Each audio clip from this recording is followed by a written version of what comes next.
Hi, this is Adam Kunzmiller with Board Game Geek at Gen Con 50, and I'm joined by Travis Chance with Colossal Games, and we're here to look at Kami-sama. Kami-sama. So what's Kami-sama?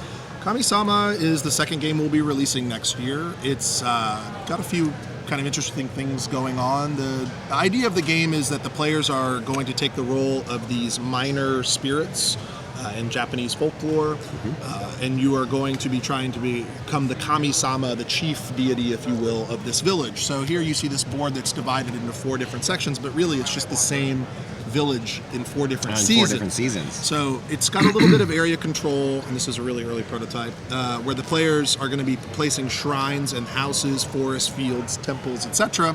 And then the board is going to rotate. So, and then you're going to be affecting the season that your opponent was affecting prior, etc., etc. It's going to take place over 3 years. There's some interesting.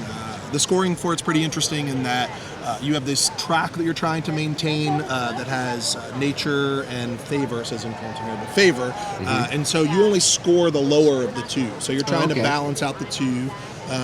The player with the most shrines and houses is going to get you're going to do a little draft, and they're going to get first pick at the villager cards, i.e. these are the people that are worshiping you. They're going to give you abilities and some points for the end of the game. Depending on how many players there are, other players may or may not get these for getting second or third. And there's just all the abilities for the different seasons? Correct, yeah. And each season kind of has different expectations in terms of what they're going to give you. So like the spring has a lot of change, to represent spring. Right. The winter has, because it's the last season and affecting the other seasons, there's a lot more point scoring and manipulating of this track and whatnot. Okay. The players, like I said, they're going to be these unique characters, and each of them are entirely different. So the level of asymmetry is extremely high.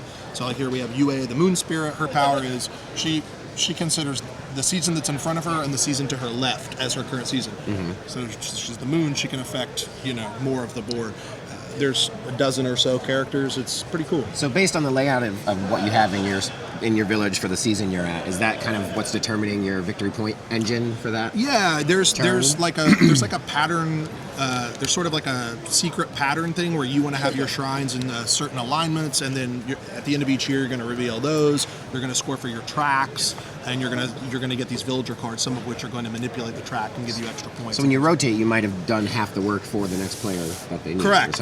Yeah, exactly. And you may also, you've worked in that season, but now you can no longer affect it unless you have an ability that lets you go out of season. So someone might disrupt your plan. So it's got this really interesting sort of push-pull type mechanism going on, and it builds up. The board is really empty. You just start with these 4 houses here, and then by the end of the game, the board is really full, and you really are having to kind of fight tooth and nail to get to get shrines on the board. So cool. It looks really intriguing. So when do you expect this to We're gonna put it up on Kickstarter. It'll be up. It'll be our second game. It'll be launching at the end of February. We're slowly spoiling artwork and things like that for it. So if you check us out on our Facebook page, you can kind of get a better look at what the game is going to look like, the production version of it. All right. Well, thank you, Travis, for previewing Kami-sama.